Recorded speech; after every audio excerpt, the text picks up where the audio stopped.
За сайн байцгаана уу?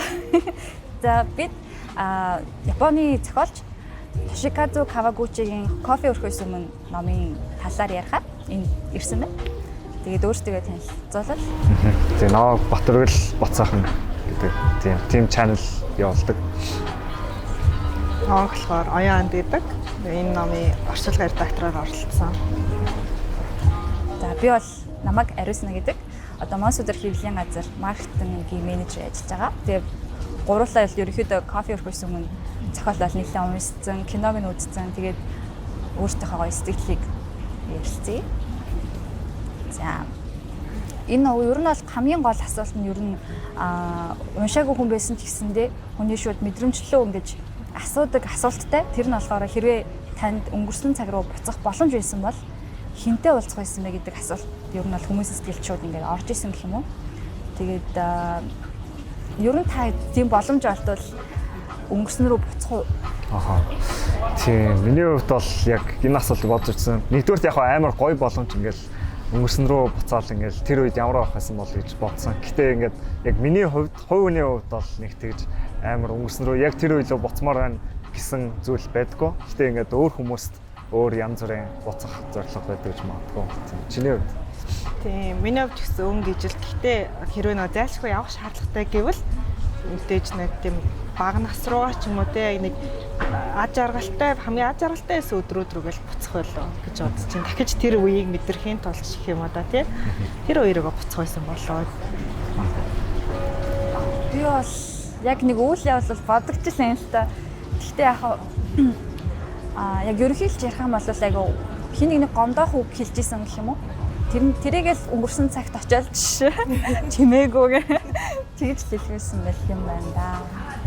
Тэгээ ерөөхдөө энэ асуулт чинь болохоор энэ зохиолын хамгийн түрүүнд тавьж байгаа бүр ном нэхэж номын арын хуудсанд гарч байгаа хамгийн гол асуулт нь байсан. Тэгээд Kawaguchi Toshikazu гэх зохиолч нь болохоор 1971 онд Осакад нэрлсэн зохиолч байдаг. Тэгээ нөгөө жүжигийн зохиолч гэдгээр хүмүүст илүү алдарсан өөрөө том олон улсын нэртэй наадмуудад бас жүжигийн зохиолоор шагнал хүртчихсэн. Тэгээ кофе өрхөөс өмнө гэх энэ шидэт реализм маягийн зохиол нь 2015 онд гарсан. Тэгээ энэхүү зохиолчийн хамгийн анхны хүүрнэл зохиол. Тэгээд хүүрнэл зохиолын хувьд болохоор онцгойтой байсан. Дөрөв дурдсан жүжигийн зохиолч байсан учраас ингээд яг номыг бүхэлдэн ингээд уншихад ингээд нэг тайзны нэг хэсэгт ингээд бүхэлдээ багтчихаар юм шиг.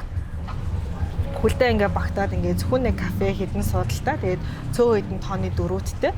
Тэгээд зохиолчны онцлог нь болохоор ингээд ямар ч гол дүр гэсэн юм байхгүй. Бүх дөрүүд нь гол дүр болдог, бүх дөрүүд нь туслах дүр болдог. Эхний бүлэгт ингээд байсан хүмүүс дараагийн бүлэгтээ гол дүр болдог.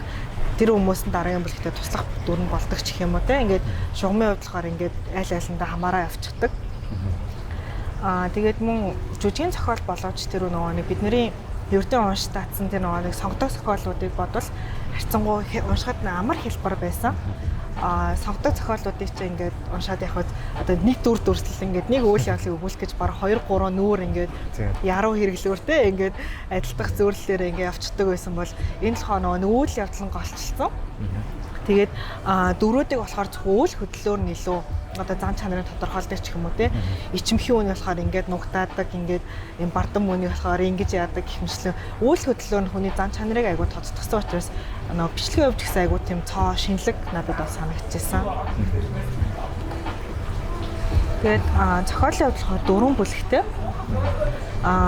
4 бүлэг ингээд уншаад үзвэл хосууд, эхнэр нөхөр, эгч дүүс, ихүр гэсэн юм 4 бүлэг байгаа. Тэгээ ингээ ямар ч хүн ингээ гаднаас харахад ингээ харилцааны дөрөв өөр төвшинг харуулснараа айгүй тийм сонирхолтой байсан. Тэгээд яагаад кофе өрхөөс өмнө гэж нэрлсэн бэ гэхээр одоо зохиолын жоохон ороод ярихад Японы одоо Токио хотын нэг буланд байдаг жижигхэн кофе шопд нэг цоо суудал байдаг. Зөвхөн тэрхүү суудал цоввол ингээд та өнгөрсөн үе рүүгээ ч юм уу тий ирээд өөр цаг хугацаар аялах боломжтой болдог. Тэгээд тэрхүү цаг хугацааны гол аялал нь гэвэл кофе ингээд аягалж эхлэхээс эхлээд хүртэл хугацаагаар та аялах боломжтой. Тэр нэг тодорхой нэг 20-30 минут ч юм уу тийм бага хугацаанд аялах боломжтой учраас кинон дээр нэг 5 минут юм шиг л санагдав. Гэтэ энэ кофе хүрэх хугацаа чинь бас нөгөө өрөөний температур, аяг шаазангаас хамаараад өөрлөдөг юм байлээ. Тэгээд зөвхөн тэр хугацаанд тэг кофе өрхөөс өмнө тухайн кофегаа уугаад ирэх хэвээр болохоор зохиолыг бол кофе өрхөөс өмнө гэж нэрлэсэн. Тэгээд нөгөө түрүү хэлсэн шидэт реализм гэдэг цаг хугацаар аялж байгаа ч гэсэн айгүй тийм бодтойгоор аялдаг байсан. Тэгээд цаг хугацаар аялахтаас их эрэгтэй болон дүрмийг дагах хэрэгтэй байдаг. Тэгээд тэрний одоо хамгийн гол дүрм нь болохоор одоо нөгөө та өнгөрснөргөө очиод юу ч хийсэн бэ, юу ч гэж хэлсэн бай. Одоо цаг ч өөрчлөгдөхгүй гэж хэлдэг. Тэгээд энэ нь болохоор надад одоо нөгөө бусад цаг хугацааны одоо аяллаа сэдвтэй зохиолуудаас ялгарх онцлог нь болсон юм болов уу гэж бодсон. Яагаад бол нөгөө цаг хугацааны аялалтай зохиолууд ч хүмүүс ч өнгөрснөрөө очиод ямар нэгэн зүйлийг өөрчлөхтэй түрүүн санаагийн хэлсэн шиг тэр юмыг болиулах, өөрчлөх гэдэг ийм зорилготойгоор цаг хугацаа руу аялдаг байсан бол энэ болохоор танд их шавах боломж байхгүй. Зүгээр та зөвхөн тухайн хугацааг мэдрэх зүгээр арай өөр байсан бол яах вэ гэдэг тийм боломжийг харах гэсэн нэг тийм одоо сонголттой байдаг. Тэрүүгээр илүү онцлог байсан болоо гэж бодож байна. Тэгжээс нөгөө нэг butterfly effect гэдэг заваа юм butterfly effect гэж түүхийг өөрчлөх ингээд хүмүүст өөрчлөлт оруулах гэдэг тийм ямар ч боломж байгаагүй.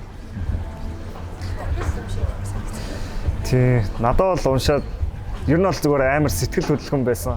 Яг үндэ өөс тий киноч гэсэн айгуу гоё болсон байсан. Тэгээд тий надад бас яг чиний хэлсэн шиг яг ингээд жүжиг шиг ингээд ерөөсөө илүү дутуу өгөхгүй яг л гол поинтуудаа амар гаргаад дөрүүдээ амар гоё илэрхийлээд тэгээд яг цаг хугацаагаар аялах гэдэг ойлголтыг ашиглаад амар тийм гоё нарийн түүхүүдийг тийм амар гоё гаргаж ирсэн юм шиг санагдсан. Тийм. Чамд ямар санагдсан? Надад ингээд арай өөр өнцгөөс нь ярих юм бол одоо бестселлер зохиол байгаа шүү дээ тий. Тэнгүүд олон улсад бестселлер. Тэгээд бас Монголд орчуулагдсангуудаа бас бестселлерийн нэгт одоо 4-7 хоног байх ч юм уу. Тэнгүүд бас манай арьсан өргөнтэй Мадонна бол ерөөсө буудаггүй. Тэгээд тэр хоёр жоохон төстэй санагдаад байхгүй яа. Тэгэхээр нуудаа харуулсал хийдэг. Хэлж чадаагүй, ойлголцож чадаагүй, он цаг өнгөрцөн. Гэтэ сэтгэлээс нь ерөөсө явдаггүй. Тэгэхээр яг монголчууд одоо уншигчд маань ингээд яг тийм зохиолуудыг маш эрэлттэй авч яах нэхэр амьдрал дээр ч гэсэндээ нэгэндээ яг одоо байгаа хугацаанд сэтгэлээ тутал нь илэрхийлж чадахгүй байдаг юм шиг ажиглагдаад байгаа байхгүй юу. Миний хувьд гэсэндээ бас тиймэрхүүлтэй ингээд заа гэдэг өөрийнхөө бодолд итгээд үлдээчдэг нөгөө харилцаагаа ингээд нөгөө хүнийхээ дотор бас ингэж хангалттай нэвтрэлцэж ойлгож чадахгүй өнгөрүүлждэг. Тэр асуудлыг бас энэ зөвхөн монголчууд шилтэй ер нь ингээд дэлхийд дахин айгу хүний одоо харилцааны айгу тийм байд юм байна. Тэрийг нь илүү ойлгосон гэх юм уу. Энэ санааг дэмжиж гэх юм уу нэг Кавагучи Тошика зохиолч энэ зохиолч нь өөрийнхөө нэг ярьсандаа дурдсан байдаг байхгүй юу? Тэгээд энэ хүү зохиолоо яагаад бичих болсон бэ гэх юм нэг хүмүүс одоо хүмүүсийн амьдрал ямар нэг гар зохиолтой тийм травматик ингээд сэтгэл өвдөн үйл явдал тохиодог. Гэтэ ингээд тэрийг нэг зөв давж чадах ингээд зүүн өнцгөөс харахад айгүй бэрхшээлтэй байдаг. Гэтэ би болохоор ингээд шидэт реализм буюу одоо энэ чинь шидтэй байгаа шүү дээ цаг хугацаар аялна гэдэг. Үүнийг одоо цаг хугацаар аялна гэдэг ий чидээрээ хүн тэр нэг травматик үйл явдлаа хэрхэн давах ямар өнцгөөс харах түүнийг илүү ингээд суралцаасаа гэсэн маягаар бицэн гэж ярилцлагандаа дурдсан байдаг. Тэмдэж тэр ингээд зохиолт нэг төрөөсөн харилцааны дөрөв өөр төвшөндөөсөн. Дөрүүлээ ингээд цаг хугацаараа аялаад ирэхдээ өөрсдийнхөө нэг туулж өнгөрүүлсэн тэр травматик үйл явдалтай арай өөрөөр хандаад хүрээд ирсэн байдаг. Тэгээ бас нэг юм санаа бодогдчихсан. Зохиолч нь өөрөөс нөгөө хүний одоо хайрын олон төрлүүд байгаа шүү дээ тий.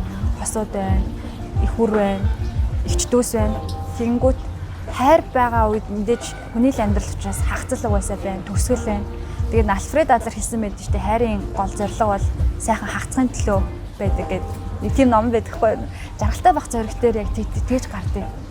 Тэгээ бодонгот яг л нөгөө хүний амьдралын хамгийн шидэт реализм хэрнээ амьдралын байд хатуу үнэн бол яг тийм шүү дээ. Хайр мэдрэн гэтээ төгсөн хагцсан. Тэрийг л айгу хөндөж ütсэн байлээ. Тийм надад бас тэгээд дээр нь тэр хүмүүс чинь цаг цагаар аялж ирчээд ингээд хүн болгоо ямар нэгэн байдлаар амар өөрчлөгдсөн байдаг.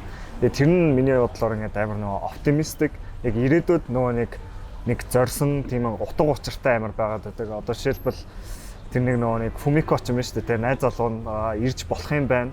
Тэгэхээр ингээд ийм найдлага төрчдөг. Эсвэл одоо яа гэдэг нэг совлогч эмэгтэй байгаа шүү дээ тий. Тэгээд ингээд за би ингээд нөхрөө асарч болох юм байна тий. Яг ингээд хувь үеийн утга учир нь ингээд амар хэцүү зүйлүүд амьдрал хүлээж байгаа ч гэсэн яг ингээд зүрх нь ингээд өөрчлөгдөөд тэр нь ингээд бэлэн болоод ирсэн байгаа нь айгу гоё санагдсан. Тэгээд надад зохиолын одоо нэг хамгийн эхний бүлгээс айгүй тийм оптимист санаа өгч лээсэн л та. Эхний бүлгийн хувьд ингээ ярахад нөгөө Fumiko гэдэг бүсгүй амар ажилтай амьдралтай карьертэй бүсгүй байсан.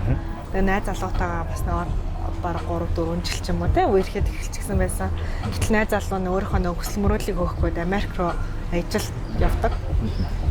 Тэгээд ингээ зохиол хэсэгтэй л дэхгүй 7 хоногийн өмдтөр ингээ салчихсан. Намайг өнгөрсөн рүү буцаагаад би салахгүй салмааргүй байна. Гэт ингээд манай зөөгч юмхтэй та өнгөрсөн өчөөд юу ч хийсэн ингээд өөрчлөгдөхгүй шүү дээ. Найз залуу чи Америк явсан чи өөрчлөгдөхгүй гэсэн чинь ингээд нөгөө юмхтэй чинь жоохон эргэлзэж эхэлдэг. Тэгээд тэрэн дээр бас нэг санаа нь гардаг. Хүмүүс яагаад өнгөрсөн рүү явдаг вэ гэхээр ерөөсөө юм өөрчлөх гэж явдаг. Тэнгүүд тухайн кафед өөрчлөх болохгүй гингүүд явах гэж байгаа хүмүүсийн дийлэнх нь ингээд за боллоо гэж болчихдаг гэж байгаа байхгүй. Тэгээ манай Fumiko гэх бүсгүй болохоор үгүй ямар тааж үзээд алтъя. Би энэ хийх үгийг хэлмээр байна гэсэн маягаар хэлчихдэг. Тэгээд өнгөрсөн рүү буцаад яваад найз залуу руугаа ингээ хэлээд нөгөө нэг санаагийн төрүүлсэн шиг ойлголцож чадаагүй байсан зүйлтэй нэг баг сахтан ойлголцоод тэгээд буцаж ирээд надад тэр Казо гэдэг зөөгч өхнөөс асуудаг. Өнгөрсөн ингээд өөрчлөгддөг юм байжээ. Тэгээ ирээдүй яах вэ гэсэн чи Казо айгу хөөрхөн ингээд ирээдүй таны гарт байгаа штэ гэд. Тэгээ манай Fumiko бүсгүй найзлалтаа эргээ нийлсэн байдаг юм. Натан дээр чи яг нөгөө нэг Киркегорын хэлсэн үг байдаг шүү дээ. Дани философч нөгөө нэг амьдралыг ойлгоход бол зөвхөн ингээд аргашаагаа амьдрал бол аргашаагаа ойлгогддог. Гэхдээ ингээд зөвхөн урагшаагаа амьдардаг гэдэг шиг. Тийм. Зөвхөн аргашаагаа ойлгогддог. Гэхдээ урагшаагаа амьдардаг. Ер нь бол тэгээд манайхан ч гэсэн яг бас зохиол явуулахнууд дөрөв бүлэгтэй гэсэн эхний 3 бүлэгт хүмүүс дандаа өнгөрсөн рүүгээ явдаг. Харин төгсгөлийн бүлэг л ганцхан 94-гээ явдаг. Тийм болохоор саяын санаа ч гэсэн бас давхар гарсан юм байна одоо. Чиний хувьд хамгийн сэтгэл хөдлөсөн бүлэг нь ямар бүлэг вэ? Надад бол 2 дугаар бүлэг тэгээд 4 дугаар бүлэг хамгийн сэтгэл хөдлөх юм байсан. 2 дугаар бүлэг дээр яг товчхон ярьчуу тэр одоо 2 дугаар бүлэг дээр ч нэг хосууд байдаг. Хосууд гэдэг биш юу лээ. Ихнэр нөхөр гэдэг нэртэй. Тэгээд нөхөр нь болохоор Альцгеймер тусчдаг тийм. Тэгээд ингээ аяанда ой санамжаа алдаад ирдэг. Тэгээд хамгийн өрөвдөлттэй хэсэг нь бол яг нөгөө нэг ихнэрээ мартаад ирдэг. Тэгээд ихнэр нь ингээ асуусан чинь нөгөө хажууд нь ирсэн чинь ингээ чи хинбэ гэдэг тийм. Тэгээд тэр хэсэг бүр ингээ хамгийн интермэр. Тэгээд яг хамгийн оргил хэсэгтээ бол бүр яг ингээ тэр зангилаануудыг нөгөө нэг захаагаар гаргаж өгдөг. Хэсэг нь амар гой санагдсан. Тийм. Надаа бас тэрэндээ нөгөө нэг хандах өнцгөр нь өөрчлөгдсөнд айгаа баярлалдаг л та. Ингээд уусаа захаан дээр өөрчлөх ихнэр нь мэдчихэл байгаа байхгүй ингээд нөхөр нь мэдчихлээ ингээд чи совлогч мэрэгчлээ учраас намайг асарч хандахыг чинь би мэдчихэйнаа. Гэтэ би чиний өвчтөн шиг баймааргүй бай. Би ингээд чиний ихнэр чиг чинь байж чадахгүй байвал нөхөр шиг чинь байж чадахгүй байвал ингээд намайг хаяа аваарэ гэд. Тэгээ би бол чиний хувьд өвчтөн шиг биш одоо нөгөө нэг юу нөхөр шиг чинь одоо үлдмээр байна гэж хэлэх нь илүү гоё. Тэгээ яг дахиад нэг түр оптимист санаа нь гарч ирж байгаа. Манай гол дүрийн тэр одоо нөхөр байгаа шүү дээ. Хүсаагийн их нөхөр тэр захааг ингээ уншаад ихнэрийнхээ ямар санаа бодолтойг ойлгосон ихнэртэйгээ ингээд буцаад яг хосууд харилцаа ихнэр нөхөр гэсэн харилцаагаа илүү сэргээх гээд оролдож эхэлдэг нь илүү онцлог байсан. Тэгээ тэн дээр хосууд юм даа. Тэгээ яг амар сэтгэл хөдлөсөн хэсэг нөгөө нэг нөхөр нь ингээ нэг сэтгүүл ингээл саарчаа суугаад байдаг та. Тэгэл тэр нь ингээд ихэндээ ойлгохгүйсэн шүү дээ. Тэгсэн чинь яг үүндээ сүлд арч чи ихнэртэйгээ цуг аялсан газруудаар тэмдэглээ яваад байсан. Тэгээ ихнэрээ мартцсан мөртлөө ихнэртэйгээ тэр цуг аялсан юмнуудыг ингээл дурсаад байж байгаа. Хин гэдгээ мартсан мөртлөө ихнэртэй гэдгээ хамт байдаг гэдгийг санаад байдаг. Тэгээд нэг захаагаа өгөхгүй л бүх юмтай байгаад байдаг тийм. Тэгээ бас нэг өрөвдөлттэй хэсэг нэг яг нөгөө нэг яадаг штэ. Өнгөрсөнд очоод одоо цаг өөрчлөгдөхгүй гэдгийг мэддэг. Гэтэ ингээ нөхөртэйгүй чи минь амар сайжирна, чи минь амар сайжирна. Бүх зүйл зүгээр болно гэдэг ингээд амар хүчлээд байдаг нь амар өрөвдөлттэй. Тэгээд ууг нь бол нөхөр нь мэдж байгаа шүү дээ. Угаасаа ингээд идэгрээгүй болохоор мартцсан байна гэдгийг мэдж байгаа. Гэтэ ингээд тэр мөчтэй болол тэр хүний эмоц ингээд амар интенс гарч ирж исэн. Тийм амар хүчтэй. Кинон дээр ч гэсэн ингээ өнгөрсөн рүүгээ очсноо намаа хин гэдгийг санаж гэнэ гэж хамгийн түрүүнд асуудаг. Яг тэр үед ихнээс ингээ өөр зөр хөвж байгаа юм чи ингээ бүр ингээ мартагдсан гэдэг чи айгу хэцүү байгаа байхгүй юу? Тэгээ намаа хин гэдгийг санаж гэнэ үү? Би хин бэлээ? Чи нэг намаа хэлээдгээ гэд бүр хамгийн түрүүнд асууж байгаа юм тэр байдаг. Миний хувьд юм бол хамгийн ойр нь зөв эхний бүлгийн хосууд гэсэн байхгүй юу. Тэгээ би чинь нөхөртэй олж үзээгүй, ээж олж үзээгүй гэдэг юм уу те. Тэгээд бусд нь болохоор нөгөө нэг арай өөр, арай нэг мэдрэхэж хол хосууд дээр болохоор ингээд залуу хүмүүстэй тэгээ нөгөө нэг хангалттай төв ухаарал нэг амьдрал нэг байгаагүй гэх юм уу. Тэнгүүтээ яг анхныхаа тэр үл ойлголцол гэх юм айгуу тийм салалт гэдэг юм чи бас айгуу тийм штэ. Тэгээд өөрөө салж үзсэн болохоор тэгээ яг тэр нөгөө нэг айгуу ойр туссан. Тэгэл яг кино байдаг. Кинон дээр гардгүй боловч яг тухайн асуудын miscommunication гэдэг юм ойлголцож чадаагүй юмуд айгуу гардаг болохоор тэр айгуу сэтгэл хөдлөсөн шүү дээ. Бас нэг амар хэсүү юм туулдгүй ч гэсэндээ тэр салт бол надад айгуу ойрхон байсан. Ойр байсан гэхээр надад бас 3 дугаар бүлгийн нэг жоох ойр санагдчихсан ихчдөө шиг. Би бас нэг ихчдээд өгөхгүй. Тэгээд тэрэн дээр яг маа нөгөө нэг Азийнхны ч гэхүүтэй ингээд юм дорн техникны нэг уламжлалт хэм маяг нь гарч ирдэг. Тэр нь юу вэ гэхээр ингээд ихчдөө хоёр байгаа. Аль нэг нь аав ээжигээ асарч үлдээж хажууд нь байх хэвээр. Тэнгүүд яг нэг нь л яг хүсэл мөрөөдлөө хөөгөөд явах ёстой юм шиг болчихж байгаа байхгүй юу. Тэгээд 3 дугаар бүлгийн болохоор ихчдөө хоёр байдаг. Ихч нь болохоор айгуу тийм нөө free spirit буюу амар тийм зоргоороо дураараа айгуу тийм хүн байсан. Тэгээд нөгөө гэр бүлийнхаа бизнесийг авч үлдэхгүй гингүүдээ шууд гэрээсээ цухтаад аав ээжтэй муудалцаа явчихдаг. Тэгээ ингээд дүүн өөрт юм хэлгээд тахад тэрийг сонсгоо. Айгуу л бол өстэй би өөрийнхөө хүсэл мөрөөдлийг хөөгөө явмаараа та гэртээ ир гэж хэлчихэж байгаа зү гэдэг чинь анханасаа бүр дүүгээ огт тоодоггүй. Тэгээ яг тэн дээр ингээд хин яваач хажууд үлдэх вэ гэд. Тэгээд номын түрүүн 4 бүлэг ингээд багаар хөндрөөд эхэлдэг байхгүй. Эхнийх бол салуу хосуу зөхөө ингээд салж исэн бол хоёр дахь дээр ихнэр нөхөн аль нэгэнд хүнд өвчин тусцсан. Одоо тэгээ 3 дугаар бүлэг дээр гэхээр тэгээ дүүн харамсалтай ослоороо нас орчихдаг. Тэгэл би бүр яна нас орч юм уу орж байхдаа тэгэж бодоод тэгээд их ч нь болохоор ингээд за яг хуу дүүхээ ингээд юу ч өөрчлөгдөхгүй мэдчихлээ л да манай дүү нас орсон хിവэрэн. Гэтэ яг нэг явахаас өмнө дүүдээ нэг гой дурсамж үлдээ чи гэсэндээ өнгөрсөн рүү очингуудаа за би эргэж очио чи хүсэл мөрөөдөл өгөө гэсэн маягаар юм хэлэх зорилготой очдог. Тэгээд тийж бодлоо бас нэг түрүүний miscommunication гарч ирдэг байхгүй юу? Дүүгээ ингээ өөрийнхөө л бодлоор ингээ дүүгээ бодсоор агаад яатсан. Гэтэл яг үндэ дүү нь болохоор би хүсэл мөрөөдлөө хөмөөрэн та эргэж ир гэж хэлэх гээгүй. Та эргээд ирчвэл хамтдаа янз очиж буудлаа энэ бизнес өргөжлөө явчаа. Би тантай л хамт энийг ажиллахыг хүсдэг байсан гээд яг нөгөө нэг өөрийнх нь жаахан дүүн хിവэрэ байдаг. Тэгээ тэрэн дээр айгуу тийм гэл өвдөө яалтгүй дээ бүр нас орсон хүн болохоор тэрий ч одоо бүр үнэхээр эргүүж буцах боломжгүй. Тэгээ бүр манай хүн ингээд нөө кофе өрхөд тэгээ тухайн кафед байдаг нэг зүйлсэн шүү дээ. Ингээд кофе өрхөөс өмнө яг дуурдаг нэм сэрүүлэх шиг зүйлтэй. Тэгээ тэрий зөвхөн 3 дугаар бүлэг дээр ашиглаж байгаа байхгүй юу? Та ингээ хэтрүүлчихвэл ингээ сүнс олоо үлдчихэж шүү. Хэтрүүлж болохгүй сэрүүлэх чинь дуграад байна гэд. Энийг зэгээс кинон дээр айгуу тийм хурцаар гаргаж ирсэн байдаг. Сүнсээс юм шиг тийм сүнс. Яагаад сүнс гардаг вэ гэхээр нөгөө нэг өнгөрсөн цаг хугацаар аялчаад кофе хөрхөөс өмнө эргэж ирж амжаагүй хүмүүс сүнс болоод үлдчихдэг. Нэг хоёр ертөнцийн заагтаа гацчихдаг ч гэх юм уу тий. Тэгээ нөгөө зохиолт ингээд сууж байгаа гол дүрэн эмхтэй цагаан даашинстай эмхтэй яг тэр сандал дээр сууд эзгэндэг хүн. Тэгээд нөхөртөөгөө уулзах гэж яваад нөгөө кофе өрхөөс өмнө эргэж ирж чадаагүй учраас яг тэндээ ингээд сүнс олоод үлдчихсэн ингээд. Тэгээ маа тэр цагаан даашинстай эмхтэй дүр аяа юу тийм чимэг байдаг. Тий. Яг нэг эхний бүлэг ингээд нөгөө хүмүүст найзтай уучраа болоод доосонгууд яг бүлгийн төгсгөл нөгөө эмхтэй чи баян ном уншаа сууж идэв штэ. Уншсан ном хаагаа тавихад хосууд гэсэн нэртэй ном байлаа гэдэг бүлгийн бас ингээд тоолцоод өгчихсэн. Тэр аюу чимэг дүр байсан. Тийм хөрхөн чимэг.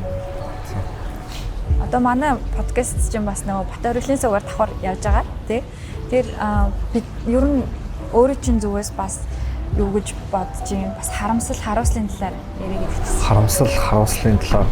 Тийм энийг бол юу манай найз хэлсэн бохгүй ингээд чамд ямар санагдсан гэсэн чинь ер нь бол яг одоо цагийн тухай амар юм шиг санагдлаа гэд. Тэгээд тэр нь юу гэсэн үг вэ гэхээр ингээд энэ хүмүүс ингээд заавал өнгөрсөндөө очиж тэгэж амар их зүйлийг ойлгож байхаар бид нар яг ингээд одоод л харамсахгүйгээр ингээд өөрийнхөө бодож байгаа зүйлийг хэлээд ч юм уу тий. Та хоёрын хэлсэн шиг ингээд аль болох нөгөө miscommunication авахгүй ингээд бодож байгаа хэлээд сайн ингээд ойлголцоод явсан бол ийм зүйлүүд болохгүйгээр байж болох байсан байна гэд. Яг тэгвэл жинхэнэ амьдрал дээр цаг хугацааны аялал гэж байхгүй. Тэгээд тийм угаасаа яг нэг л олдож байгаа амьдрал болохоор яг тэгж нөгөө нэг тийм амьдрах хэрэгтэй байна л гэсэн утгатай байсан юм. Тийм. Бас нэг сонирхолтой санаа гарч ирж байсан. Надад тийг санагдчихсан нөгөө нэг 4 хүн аялж байгаа шүү дээ. Дөрвөлэн ихт эмхтэй хүн байсан. Тий. Яг хоо кинон дээр ингээд кинон дээр ингээд баг цаг өөрчлөлтөө байдаг ч гэсэн тэгээ зохиолтоор болохоор анх хүмүүс тэрийг аяг асуужсан байхгүй. Яагаад цавхцаар аялаад өнгөрснөр явж өмсөн эмхтэй хүмүүс байгаа юм бэ? Тэгээ магадгүй нөгөө тэр санааг нь дан эмхтэйчүүд гэхээр ч арай өөр санаа болчих гээд байдаг. Тэгээ тэр санааг нь өөрчлөх маягаар бас зохиолтоо одоо нөгөө дөрүүдийн бас баг цаг өөрчилсөн болов гэж хэлсэн кинонда. Дан эмхтэй хүн явж байгаа гэхэл эмхтэй хүн ганцхан харилцаанд санаа зовдөг мэтээр оруулах гээд байгаа юм шиг. Тэр ихч дүүстэр нэрээ бас нөгөө ихчин тэгдэж штэ. Нөгөө дүүтэй уулзч ирчээд тэгээ би одоо ингээд яана би одоо аав ээж дээр очино. Яг хоо энэ харилцаа ингээд амар удаан хугацаанд ингээд амар нөгөө нэг авч гараагүй аав ээжтэй амар муу харилцаатай байсан ч гэсэн би одоо засна. Тэгээ буудлын ажил би бол ямар ч авьяасгүй. Гэтэ би ингээд бүгдийг нь сурч эхэлнэ гэдэг. Тэгээ тэнд бас ингээд амар хөөрхөн оптимизм харагдаж байгаа. Итгэл найдвар төрөөд. Тэгээ зүгээр л нэг тэрхэн дүүн зүгээр л хоёул би ингээд тантай цуг байхыг хүссэн штэ гиснээс болж тэр хүний зам яг ингээд тэр мөчөд ингээд шал өөр зам болоод өөр утга учиртай. Гэтэ ингээд бас жоохон зовлонтой ч гэсэн ингээд тэр үндэ амар утга учиртай. Ээж доргоор явдаг байсан хүн чинь арай өөр болоод ирж байгаа. Юу тэр аав ээж дээрээ очих тийм. Аав ээжтэйгээ буцаа эвлэрнэ гэдэг чинь бас нөгөө тэр чинь хэдэн жил нөгөө гэрээсээ хол ийцэн өнөөж бас хэцүү шүү дээ. Тэгээ дүүхэн талаа хийдэг. Тийм. Тэгээд зохиолын кофе өрхөөс өмнө гэдэг зохиол нь дахиад цаашаа 2-3 ботолоо гарсан байдаг. Тэгээд дараагийн ботууд нь ч гэсэн яг одоо энэ зохиолтойгоо адилхан. Бас юм 4 бүлэгтэй, бас 4 өөр харилцаатай. Яг би нөгөө хальт ингээд нөгөө ревивийг уншихад ингээд жишээлбэл найз нь нас орчихсан нэг хүн явж байгаа ингээд өөр бас нэг ихч дүүс шиг ах дүүс ч юм уу тийм бас дахиад харилцааны өөр төвчнөө ингээд дөрвөн бүлгээр илэрхийлсэн 2-3 бот гарсан юм билээ зохиолын удаа. Тийм. Надад бас тэгээд юу дөрөвдөх зохиол дээр нь бас амар тийм тэр ээж охин хоёрын харилцаа бас амар нарийн гаргаж өгсөн юм шиг санагдав. Тэгээ яг номын төгсгөлийн хэсэгт байдаг шүү дээ. Яг ээж охин хоёрын диалог тийм. Тэрийг бараг ингээд зарим хэсгийг уншаад өчлөө. Амар гоё яж магадгүй. Тийм. Би алт харчих уу. Тэр хэсэг дээр ч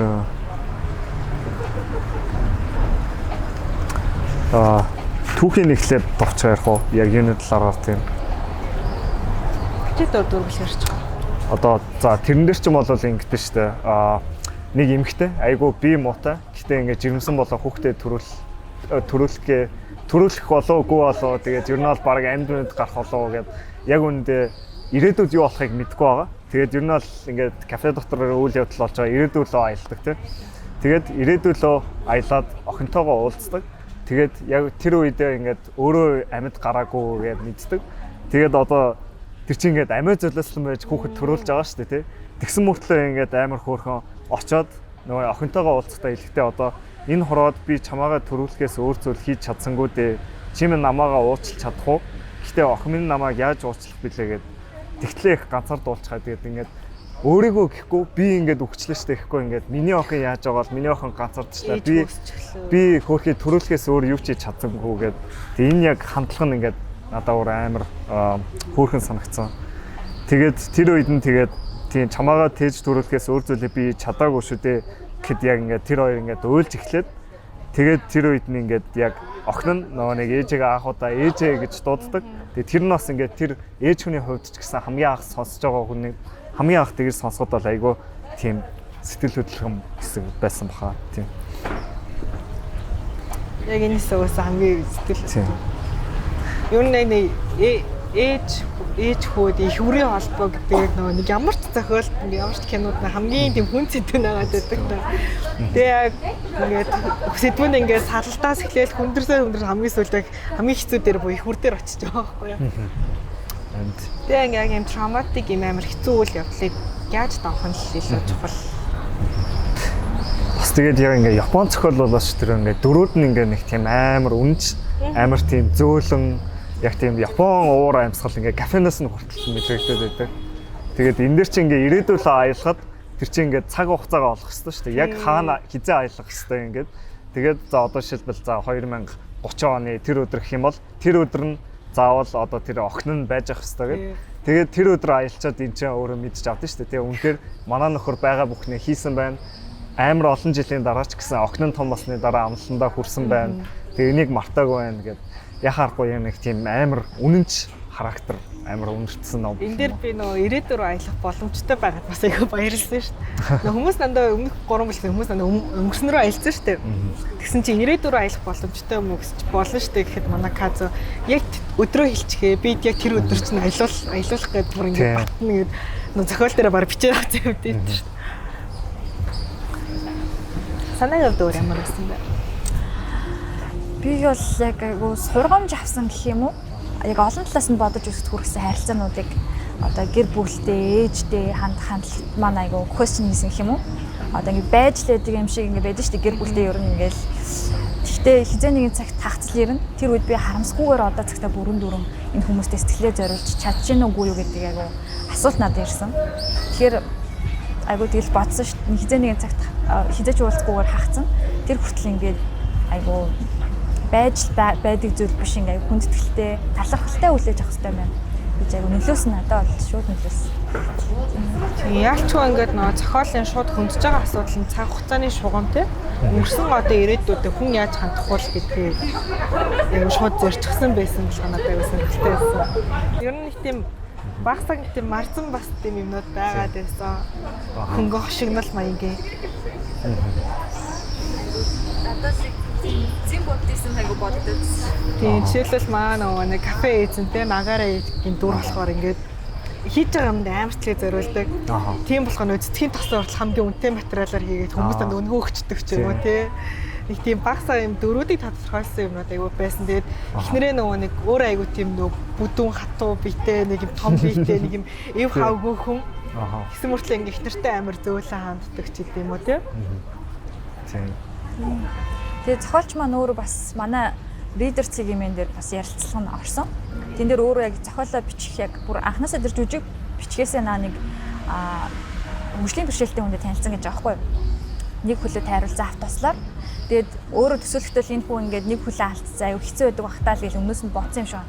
Тэсэн чинь нөгөө хүн шал эсрэгээрээ бүр амьдралаа айгу сэтгэл хангалуун гэх юм уу?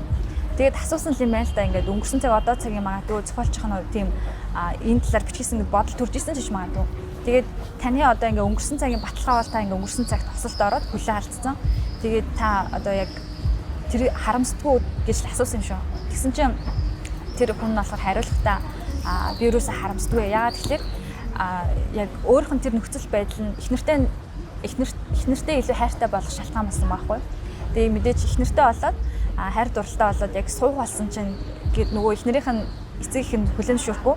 Тэгэхэр уушлаараа хөгжлийн бэрхшээлтэй хүнтэй ингэж амьдрахаар чи зовё штэ гэдгийгсэн байхгүй. Тэгсэн чи ихнэр нь юу гэжсэн бэ гэхээр хүмүүс гаднаасаа тий бэлэг одоо бүтэн тий би бүтэн боловч дотроо ингэж хөгжлийн бэрхшээлтэй болцсон байдаг. Гэтэл энэ хүн гаднаасаа хөгжлийн бэрхшээлтэй хэрнээ доторх оюун санаа нь эрүүл сарвал би энэ хүндээ л аз жаргалтай байж чадна гэж хэлсэн гэж байна.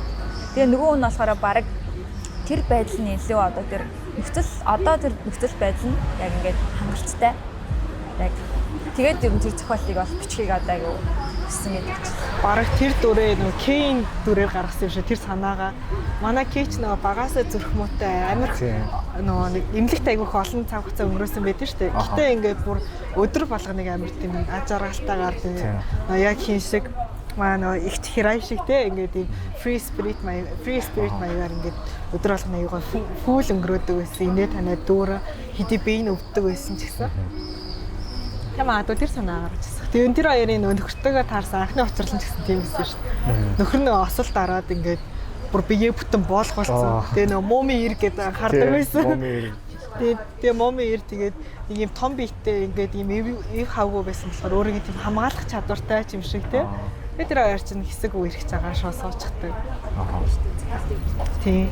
Тэгээд тэр хоёр анхны эмнэлэг танилцсан шүү дээ. Нэг нь осолд орсон нөгөөх нь осол төрөлхөөчнөөс болоод. Тэгээд дөрүүдийн тэр жижиг уялдаа албан намар байсан. Хоёр анзаарсан бол дөрөвдүгээр бүлэгт нөгөө нэг кафед нэг танихгүй хүн байдаг шүү дээ. Тэгээд тэр нь явж явж манай нэгдүгээр бүлгийн Фумикогийн найз залуу болж таардаг. Тийм. Тийм Фумико нөө цаг хугацаар аялчаад ингээд кафегаас нөө эргэж тойроод хүрээд ирдэг байсан шүү дээ. Тэгээд төгсгөлт нь ингээд охины хүртэл харж хандаад нөхөртөө амтан кофе шопыг ажилуулдаг болчихсон байсан. Тэгээд би бүр вау. Манай дөрөв бүгд оёлтой холбоотой ингээд. Тэрээр хандлуулсан лөө. Тэгээд хоёр тэгвэл яг эцэст нь энэ номоос ингээд авч үлдсэн ч юм уу нэмж хэлэх юм байна уу? Эцэст нь авч үлдэх гэдэг юм. Зохиолын moral of the story гэдэг шүү дээ. Яг moral нь юу байсан бэ гэхээр юм л нөгөө нэг харах өнцгөл өөрчлөлт яг хүлэн зөвшөөрөх байсан юм болоо. Яг хүн санагдж байгаа юм харах өнцгөө өөрчлөл яг тэрийг болоод өнгөрсөнгээ хүлэн зөвшөөрчл арай хялбар шууд дараагийн арга замд харагдаад эхэлчихэж байгаа байхгүй юу? Давах арга зам гэх юм уу те дараагийн авах арга хэмжээнд харагдаад эхэлчихэ. Тийм болохоор яг ингээд тэр асуудлаа байгаа гэдгийг хүлэн зөвшөөрөөд тэгээд ийм өнцгөөс энэ өнцгөөс хараад үзвэл арай амархан юм байна гэсэн маягаар юм болов гэж бодсон. Санааг явуулсан. Миний хувьд гэх юм бол драматик үйл явдлыг хэрхэн туулах вэ гэдгсэн гэсэн шүү дээ. Би бол өөрийнхөө баансны драма нэлээд удаан хийсэн байхгүй юу? Одоо ингээд юмны талаар жоохон буруу ойлголттой гэх юм уу? Баанс нь тэр нэг хүчтэй сэтгэл үлдээсэн болохоор тэгээ сүүлийн үед айгу релиз хийж байгаа гэх юм уу? Одоо жоохон тавьж авалж ойлгуулж байгаа. Гэхдээ ингээд зүгээр би энийг орхичих гэдэг биш. Одоо тэр нөлөөлсөн үйл явдлынхаа хүнээс нь тэр үед яг яасан юм бэ? Юу бодож исэн бэ гэдгийг айгу асууж ярилцсан. Тийм болохоор бас нөгөө талаар ингээд ямар нэг үйл явдал нөгөө талын хүний хоорондын харилцаа учраас тэр хүнийхээ сэтгэл одоо бодож байгаа зүйл тэрийг аяа бүрэн дүрэн асууж ингэж байх хэрэгтэй байна л гэж бодсон. Тийм надад бол энэ номын хувьд бол амар emotionally intense байсан. Ялангуяа тэр нөгөө нэг харилцаа яг хүмүүсийн тэр харилцаа ямар амар нандин юм бэ гэдгийг амар сайн харуулсан. Тэгээд яг тэр нөгөө нэг бас одоо дөрөв түүх байгаа шүү дээ. Дөрөв түүх нь ингээ ерөнхийдөө ижлэгэн бүтцэн юм шиг санагцсан. Тэгээ яг тэр оргил хэсэгтээ бол яг ингээл яг тэр хүний эмоцийг, хүний тэр сэтгэлийг, хайрыг бүр ингээд амар гоё тодор, амар сайн дүрсэлсэн. Ер нь бол амар гоё урлагийн бүтээл гэж харж байгаа. Тийм амар сэтгэл хөдлөмөр ойлуулахаар тийм. Дөрвөн түүхээр аягүй сэтгэллээ батсан. Тийм дөрвөн богинохон түүх тийм. Гэхдээ ингээд аягүй сайн бичигдсэн. Яг яхааргүй би бол яхаа айгу жижиг талаас нь хүлээж авч байгаа. Угаасаа яг л жижиг шиг яг сэтгэл хөдлөм, урлагийн, яг хүний харилцаа, яг ямар гоё нандин хүмүүс ингээ ямар их одоо яа утга учир тэгээ те ямар их сэтгэл гаргаж ямар их одоо үнж байдлаар тэгж би эндээ хандж байгаа юм. Тийм. Тэгэл ер нь л эцээцэд хүн чинь тэгэл нийгмийн хамт шүү те. Хүнд ер нь бол хүний яг тэр дотоод харилцаанууд л хамаагүй утга учир аз жаргалыг өгч байгаа. Тийм. За. Ном бол юм сайхан ном байлаа. Тийм. Хүмүүс нөгөө нэг хамгийн анх нөө дурдсан шиг айгу амархан үг хэлэхдээ шууд ингээд нөгөө яс ярил бараг нөгөө гулгаад орчиж болохоор нөгөө тийм сонгодог зохиол тийм зузаан номноос ингээд цааргалтай хүмүүст бол айгу дорой уншихтаар ном шиг санагдсан. Би яг нэг ревю харсан байхгүй ингээ Мураками эдэртэй харьцуулсан юм чинь надад бол ингээд харьцуулаад амар утгагүй гэх юм уу. Тийм амар Японы сонгодогтой харьцуулаад энэ ч угаасаа жүжигний зохиол тэгээ бичгийн хэв мэн угаасаа өөр. Тийм. Хатаас нь харьцуулах утгагүй болохоор. Тийм. Тийм шүү дээ. Тэгээ бас нөгөө энэ зохиолчийн хандлага айгу таалагдсан ярилцсан дээр өгтөө жүжиг байсан. Тэнгуү жүжиг үзэж чадахгүй хүмүүс ном болго гаргачих. Ном гаргасан. Ном унших дургу, ном унших чадахгүй хүнд нь кино олгочих гээд ингээд хэлбэрүүдийн айгу яасан. Хүн болгон ном уншдаг байх албагүй. Зөвхөн тэр түүхөө өгүүлэхийг. Тийм. Гол нь л яг биднэрт өгөөд байгаа тэрийг мэдрүүлэхийн тулд бүхэл аргаар үзэж байгаа. Тэгээ дараагийн номнууд нь ч гэсэн ингээд нэрнээс өөрчлөгөө саргалсан байж байгаа байхгүй. Эхний ном кофе өрхөөс өмнөөс юм бол дараагийн ном нь одоо дурсамж бүтгэрхээс өмнө. Вау. Тэгээ ингээд кафегийн түүхүүд гэх мэтлээ. Айгу яг тэр кафед олж цаг хугацаар аялж байгаа хүмүүсээ дахиад ингээд өгүүлээд явцсан. Тэгээ ингээд дахиад өөр юм харилцаан дээр ингээд өөр өнцгөр гарах хэрэгтэй гэсэн санаанууд байгаа гэж бодохоор энэ дараагийн номнуудын бас англиар ч хамаагүй орчуулсан нь хэлээж л байгаа да. Манайхаас орчуулаасай. За. Тэгээ ер нь одоо яриагаа өнгөрсөн шиг. Тэгээд уншигч, үзэгч, сонсогчтой хандаж хэлэхэд бол ингээд магадгүй ямар нэгэн амьдралынхаа нэг үеийг давж иж магадгүй, мэдэрч иж магадгүй, тий салж иж магадгүй, хагцсаж магадгүй. Тэгэх юм бол зүгээр яг энэ зохиолоос мэдрэхтэй бол аюу ганцаараа биш юм байна. Хүн болгоны дотроо гаднаа мэдтгүү харсны дотор ямар нэгэн зүйлийг тухайн туулж идэг. Тийм болохоор аюу тийм хантай санагдаж магадгүй. Өөрийгөө бас ойлгоход аюу чухал гэнтэй гэж магадгүй гэж. Ер нь бол яг нөө уншсан байхад бол харамсааргүй ном шиг л гэж захиж хэлмээр байна да. Яг тань уншаад үзсэн байхад тань ямар нэг юм үлтгэл ойлгомжтой болов. Тэгэхээр амьдралдаа заавал нэг уншаад үзээрэй. Тэгээс номынхаа талаар сэтгэлээ ярьсан. Баяртай бас баярлалаа. Гурлын нэгэндээ баярлалаа. Баярлалаа. Тэгээд уншигч үзэх сонсогч манаас анхааралтай сонсож үзэж сонсон тийм. Баярлалаа. За баяртай. Бай бай.